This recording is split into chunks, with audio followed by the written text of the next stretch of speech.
I never thought a simple business trip would change everything. My name is Margaret.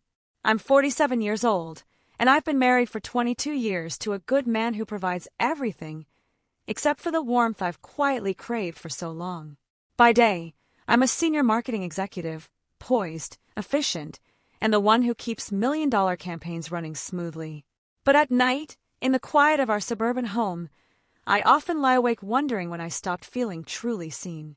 This trip was supposed to be routine. Just one official day in Chicago, presenting to a major client alongside my boss, Richard. He's been with the company longer than I have. He's in his late 50s, with silver at his temples and that calm, commanding presence that makes everyone trust him instantly. We've worked side by side for years, professional, respectful, and safe. The flight was uneventful. We landed under gray skies and checked into an elegant downtown hotel with a marble lobby and soft lighting. Our rooms were on the same floor, a thoughtful arrangement by the travel team. I unpacked my navy suit, reviewed my notes one last time, and told myself this was just another day at work. Yet, something felt different the moment we stepped into the elevator together. The air seemed thicker. My pulse carried a faint, unfamiliar rhythm. I pushed the feeling away, blaming it on travel fatigue. We met briefly in the lobby before dinner. Richard gave me that warm, reassuring smile and said, "You've got this, Margaret. Just be your brilliant self." His voice wrapped around me like a gentle touch I wasn't prepared for. I smiled back, professional as always, but inside, my chest fluttered in a way it hadn't in years. The client dinner went perfectly. Laughter, good wine, and confident presentations. By the time we returned to the hotel, the rain had begun. Soft at first, then steady against the tall windows. I stood in my room for a moment, watching the city lights blur behind the droplets, feeling strangely restless. My marriage, my career, my carefully built life, all of it felt steady on the surface. But beneath, a quiet hunger had been stirring for longer than I cared to admit. I told myself I was being silly. It was only one night in a beautiful hotel, nothing more.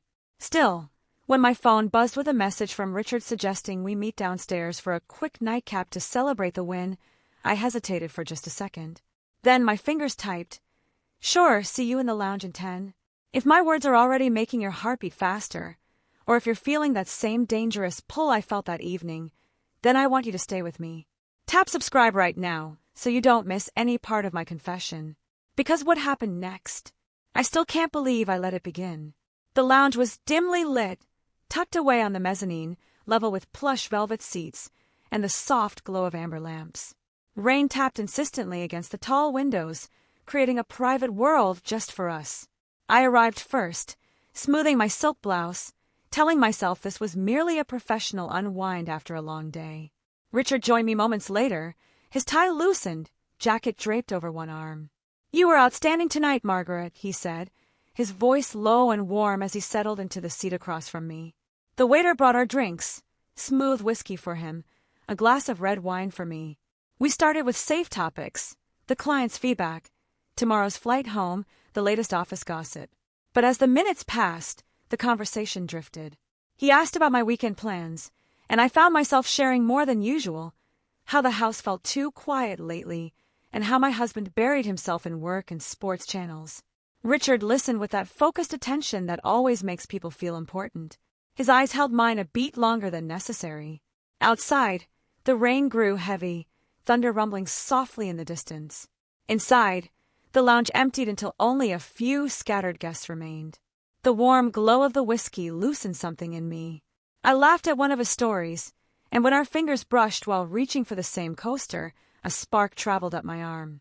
My body reacted before my mind could catch up. Heat rose slowly in my chest, and a tingling awareness spread across my skin. I shouldn't want this, I thought. He's my boss. I'm married. This is just the wine and the storm talking.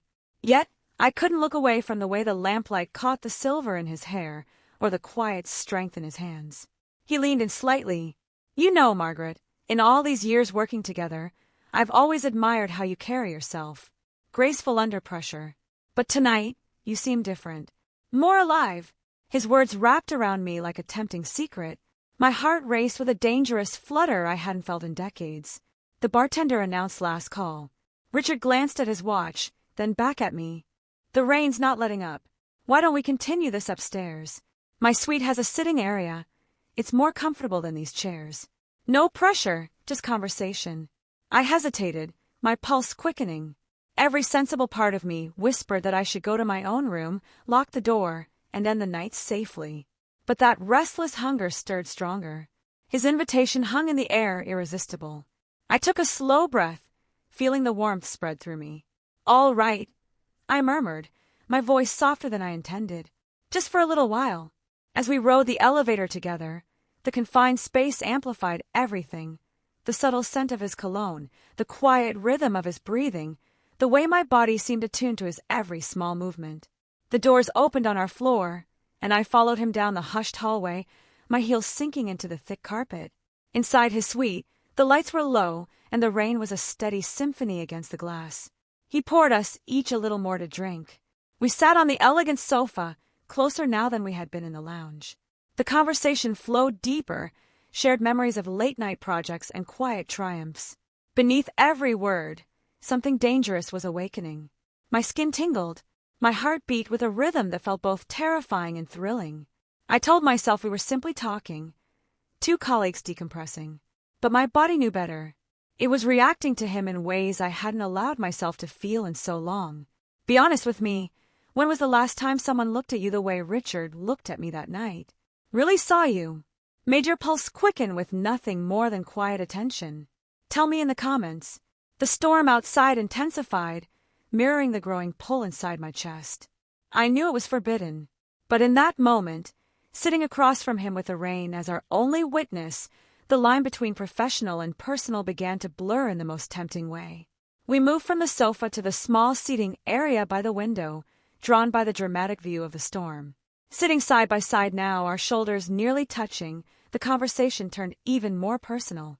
He asked about my dreams beyond work, and I surprised myself by answering honestly how I longed for someone to hold me without an agenda, to make me feel wanted again.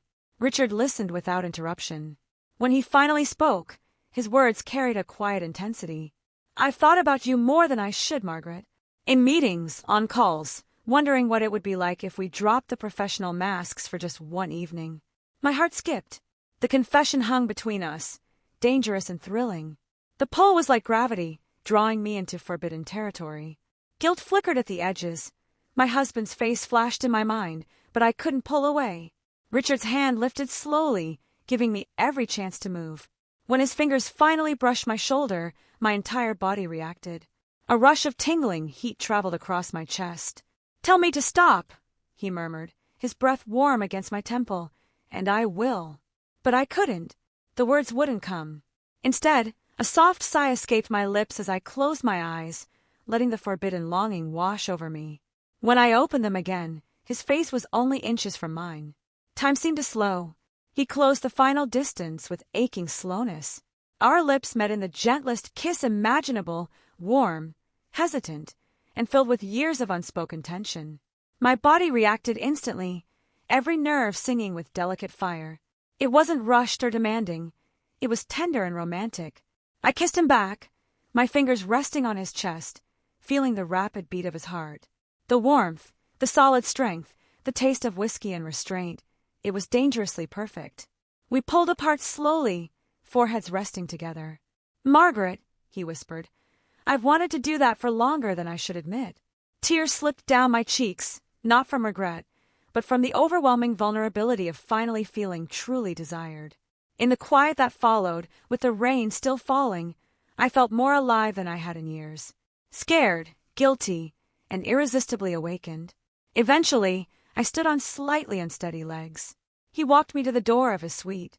At the threshold, he took my hand, lifting it to press a soft, lingering kiss to my palm. "Good night, Margaret," he whispered. "Sleep well." Back in my own room, I leaned against the door, breathing deeply. Lying in bed later, the weight of what had happened settled over me. Thoughts of my husband and the vows I had made pressed in, yet beneath it all glowed that beautiful, dangerous warmth. The morning light filtered through the curtains, pale and hesitant. I woke with a start, my heart already fluttering. On the nightstand was a single crimson rose and a small folded note. My fingers trembled as I opened it. "Margaret, Last night was more beautiful than I ever imagined. No regrets on my part. Whatever happens next, I want you to know you are truly seen. Richard. I pressed the note to my chest. A gentle knock sounded at my door. It was him. We had an early flight home. When I opened the door, Richard stood there, looking composed yet with that same intensity in his eyes. "Good morning," he said softly. "Not much of a morning," I admitted in a whisper. My mind kept replaying everything. The rain, your touch, that kiss. He stepped just inside the doorway. "We have the flight home together," he murmured. "Plenty of hours to talk or not talk. Whatever you need, Margaret, I'm here."